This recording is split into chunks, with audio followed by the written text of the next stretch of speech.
A Câmara dos Deputados deve votar até o fim do ano o projeto que quer combater os devedores contumazes. Confira com André Anelli. A medida, já aprovada pelo Senado e pendente na Câmara, torna mais rígidas as regras para os chamados devedores contumazes ou aqueles que usam a inadimplência fiscal como estratégia de negócio. O contumaz, de acordo com o texto, é quem age com intenção em clara concorrência desleal com os que cumprem as obrigações fiscais. No texto, o devedor contumaz é definido em âmbito federal como o contribuinte com dívida injustificada superior a 15 milhões de reais e correspondente a mais de 100% do seu patrimônio conhecido. Em âmbito estadual e municipal, o texto considera como devedor contumaz quem tem dívidas com os fiscos de forma reiterada e injustificada por pelo menos 4 períodos de apuração consecutivos ou 6 alternados no prazo de 12 meses. Após a deflagração da Operação Poço de Lobato, que apontou um prejuízo de 26 bilhões de reais por meio de sonegação de impostos pelo Grupo FIT, o Ministério da Fazenda intensificou o discurso favorável ao projeto de lei contra o devedor contumaz, como forma de combater práticas semelhantes às do Grupo FIT. O presidente do Instituto Combustível Legal, Emerson Capaz, concorda com o posicionamento e disse ter expectativa sobre o avanço do projeto na Câmara. Então, esperamos que esse projeto seja votado na semana que vem, no máximo, porque ele é importante exatamente para evitar que essa sonegação deixassem de acontecer, essas dívidas ativas parassem de acontecer ao longo do tempo. O advogado, mestre em Direito Tributário pela Fundação Getúlio Vargas, Alexandre Tortato, também concorda com a necessidade de aprovação do projeto, mas avalia que o texto precisa ser aperfeiçoado para punir apenas os devedores que se utilizam da falta de pagamento de impostos como modelo de negócios e não prejudicar empresas que eventualmente passam por dificuldades financeiras. É importante a gente ressaltar que esses projetos, da forma como estão, irão permitir que não só os criminosos, como a gente tem visto nas últimas notícias recentemente, mas também empresários e empresas que simplesmente possuem débitos corriqueiramente ou por questões operacionais, por questões de mercado, questões alheias ao interesse do empresário, constituíram débitos que não conseguiram pagar e não vêm conseguindo pagar esses débitos no curso dessas atividades, poderão ser enquadrados como devedores contumazes e ter suas empresas encerradas e isso desencadear desemprego, desencadear uma diminuição da atividade econômica. Para descaracterizar a situação chamada de contumácia, o contribuinte pode alegar ocorrência de estado de calamidade reconhecido pelo poder público, a apuração de resultado negativo no exercício financeiro corrente e no anterior, sem indícios de fraude ou má-fé, e no caso de execução fiscal, a ausência da prática de fraude. De Brasília, André Anelli. E para falar sobre esse assunto e explicar o impacto da sonegação na economia brasileira, recebemos o professor de economia, chefe da análise econômica, André Galhardo. Tudo bem, professor? Seja bem-vindo. Bom dia. Bom dia, Paulo. Um prazer estar aqui com você novamente. Prazer é todo nosso. Bom, vamos lá. Eu queria que o senhor explicasse para a gente o que é o devedor contumaz. Muita gente não sabe, não conhece por essa expressão. E qual que é o impacto dos devedores contumazes na arrecadação tributária do Brasil? Bom, em primeiro lugar, a matéria muito bem feita pela Jovem Pan já explicou um pouco, né, desse expediente usado por empresas brasileiras. O devedor contumaz é aquele que usa a sonegação de impostos como estratégia para obter alguma vantagem dentro do seu segmento. Por exemplo, foi citado na matéria, dentro do setor de combustíveis. Então, algumas empresas que operam no setor de combustíveis não pagam os seus impostos e, dessa forma, acabam penalizando aqueles que pagam, porque ao sonegar impostos de forma reiterada, ele tem, teoricamente, uma vantagem competitiva. Preços mais baixos e consegue atender consumidores de forma mais competitiva, como eu disse anteriormente. Então, isso prejudica quem segue a regra, quem paga o imposto em dia, quem não usa o expediente de devedor contumaz para poder vender combustível mais barato. A gente falou sobre o setor de combustíveis, que está, acho que, no centro do debate, inclusive em função da Refit, cuja recuperação judicial já alcançava 8 anos. Veja se isso é ou não é essa estratégia de usar a sonegação como um elemento de competitividade, para melhorar a competitividade. Então, isso não se resume apenas ao setor de combustíveis, isso se resume à economia como um todo. Então, de modo geral, o devedor contumaz, ele usa esse expediente de não pagar impostos para obter vantagens dentro do seu ambiente competitivo para vender produtos mais baratos e, pior, né, depois usa o próprio governo para se financiar, para resolver problemas com o fisco. É isso que precisa acabar, porque o impacto é significativo. Segundo estimativas da própria Receita Federal, são 240 bilhões de reais devido por empresas dentro que poderiam se enquadrar nesse segmento de devedores contumazes. É uma pena que o projeto, a iniciativa de acabar com esse tipo de prática, tenha ficado por 8 anos dentro do Senado Federal e já esteja há tanto tempo dentro da Câmara dos Deputados.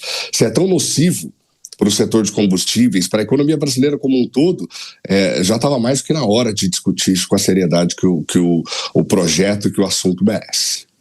André, um aspecto que a gente tem que observar é o que deve abarcar essa lei de fato, para que a gente não veja, então, essas empresas muitas vezes entram em recuperação judicial, contraem dívidas gigantescas que não são pagas, depois essa empresa passa para o nome de laranja e a pessoa que contraiu aquela dívida às vezes abre um outro negócio e vai fazendo isso de novo, né? Ou seja, realmente abrindo novos negócios para que eles gerem prejuízos e dessa forma essa cadeia se mantém. David, você tocou num ponto muito importante. Você certamente, assim como quem está nos assistindo, sabe o quanto o sistema tributário brasileiro é nocivo, é prejudicial, principalmente para quem não tem, para quem tem menos recurso. O devedor contumaz, além de agir de má fé para ganhar competitividade dentro dos seus setores, encontrou um mecanismo de se financiar com o dinheiro do contribuinte. O devedor contumaz, quando ele deve, de fato, ele faz isso de forma estratégica. Ele não está ali em recuperação judicial por uma questão de dificuldade financeira, e é muito importante separar as empresas que operam de forma estratégica e aquelas que de fato existem, foram atingidas por problemas transitórios ou questões de calamidade, por exemplo. Então essa é a primeira coisa. Mas ele age de forma estratégica. Ele não paga, por exemplo, o imposto municipal, o ISS, Imposto sobre Serviços de Qualquer Natureza, e daqui a 2 anos ele espera pelo famoso refis, o refinanciamento do governo municipal, nesse caso do meu exemplo aqui. O governo municipal, para receber esses recursos de empresas que não pagaram os impostos há 2 anos, por exemplo, acaba dando desconto de juros, de multa, de mora por atraso, dá um desconto gigantesco naquela dívida da empresa e a empresa paga aquilo com carência, em suaves prestações. O que isso significa na prática? Que empresas classificadas como devedoras contumazes se financiam com o dinheiro do contribuinte, com o dinheiro do Estado. Por quê? 2 anos sem pagar ISS, pode usar esse dinheiro do ISS para investir, pode usar esse dinheiro como capital de giro, 2 anos depois paga isso com desconto gigantesco, com carência, de forma parcelada. Então, não precisou recorrer aos bancos, cujas taxas de juros estão muito elevadas, são predatórias, inclusive, para a economia brasileira. As empresas classificadas como devedoras contumazes acabam usando o dinheiro do contribuinte, principalmente quem tem pouco dinheiro no Brasil, porque o sistema tributário é regressivo, para se financiar. Não pegam dinheiro junto aos bancos, simplesmente deixam de pagar suas obrigações junto ao fisco municipal, estadual, federal, e depois de 2, 3, 4, 5 anos entram nesses programas de refinanciamento com juros zero, sem multa praticamente, com uma taxa, com uma dívida a ser paga em desfavor da sociedade brasileira. André, os nossos comentaristas também vão participar da entrevista. Quero chamar primeiramente a Mônica Rosenberg. Mônica, a sua pergunta.